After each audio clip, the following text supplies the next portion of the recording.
Hey, Barb, it's that time. 10 minutes with Barb and Ron. I'm Ron Rogers with OCALI, and we have got a great guest. Hey, everyone. Barb Cunconan-Lahr, partner in crime with Ron. But I also have another partner in crime here that I want you to meet. I'm going to let Robin introduce herself, and then we'll tell you what we've been working on.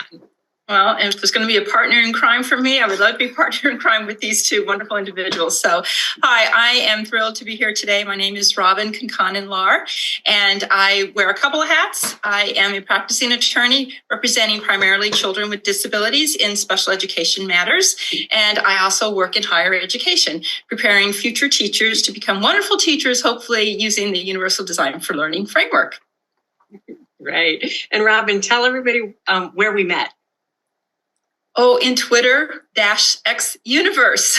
And I think this is important to know that Robin and I have known each other for quite a long time, but we've never met in person. But we decided to embark on a project together. And it actually was Robin's idea. So I'm going to let her share the project that we worked on together. Well, I don't know if it was actually my idea, or at least it was inspired by Barb. For some reason in the universe, and we mentioned this in our book, something for me resonated with Barb because of her passion around universal design for learning.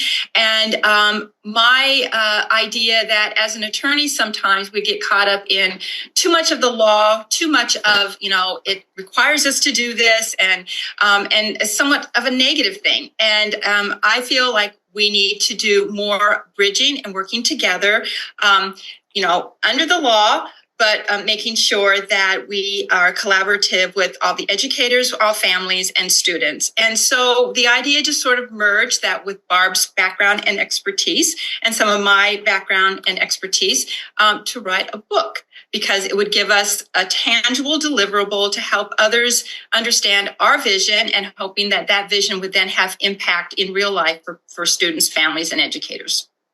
A book. So a book. We've been excited. Tell us the title.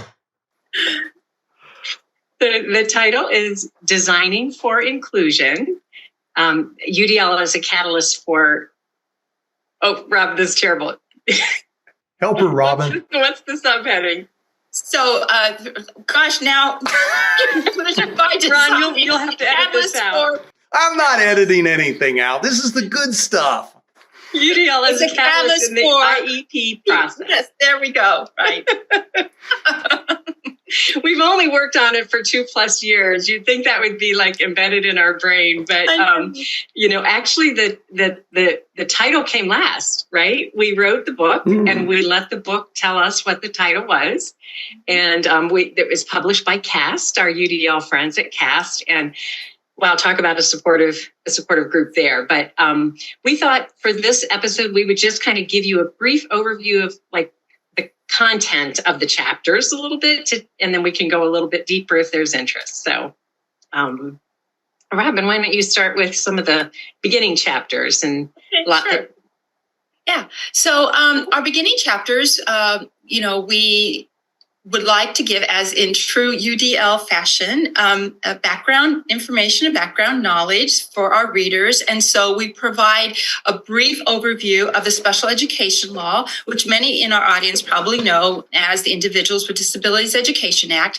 We provide a little bit of historical perspective about how that law came to be, the law, and then a particular focus around LRE, the least restrictive environment, which we know as the inclusion principle. And then after giving you that background knowledge, we offer our readers the opportunity to also sample a few legal cases, court decisions that have related to inclusion. And we think that some of these cases reflect fact patterns or circumstances that others out in the field today can resonate with, can identify with, both from the standpoint of how the courts decided the decisions, the solutions, but also in the problems or the barriers. So those overviews are provided, and then we provide an overview of the Universal Design for Learning framework, some of the key tenets and principles, the policy, and where things are sort of in the field of UDL at this time. And then I'll end there and let Barb pick up on what goes from there. Sure. So then we go into a little bit about the mindset that UDL is grounded in, and the mindset that really supports positive and successful inclusion, so that kids really feel this full and valued presence. This is an strong undertone of our book, inclusion being really feeling a part of that community, fully valued.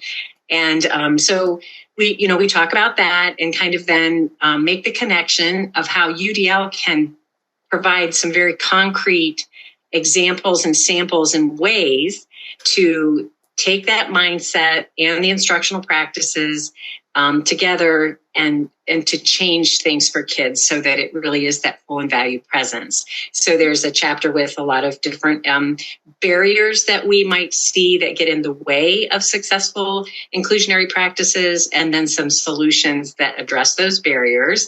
And then I think this is one of the things that Cass really liked was the family and student voice part of it as kind of our final chapter. And Robin, I'll let you kind of share a little bit about where that voice comes from.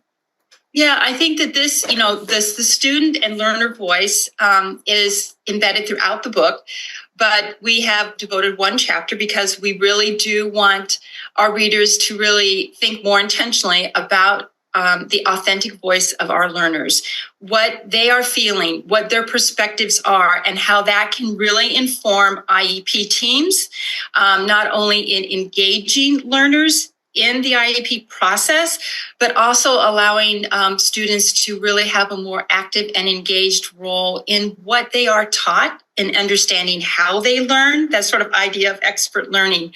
But we have met, both Barb and I, throughout our work, talk a lot about, as we were writing this book, about, oh, my client just said this, or my student just said this, or a family I know said this. And we thought, this needs to be in the book.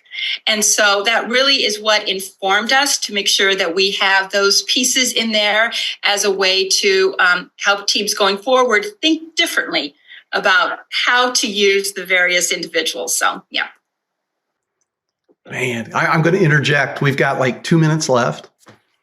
And I absolutely love every word you've said so far. And the last part you just put, that's so needed, the piece on the IEP, because a lot of times it feels like you're in a doctor's office when you go in with, I always took my kids in for their own IEP. They had to sit there with me, and my wife, but it always felt like a doctor's office. It was very cold and stuff, and it wasn't friendly, even though we were all friends around the table. It was just different during that period. So I can't wait to read it. I really can't. And with that said, Ron's out. Well, thanks for letting us take 10 minutes with Barb and Ron to kind of share our passion. And who knows, we may go into a little more detail. The book is on Amazon, and will be released March 12th. And so Amazon or at Cass Publishing. So with that, Barb is out. And since I get to say that as well, I will say that part of our book also invites the readers to engage in what we call is a gathering room. So we pose lots of questions for everyone to come and gather. And so we are looking forward to you to gather with us, to gather with others. And with that, Robin's out.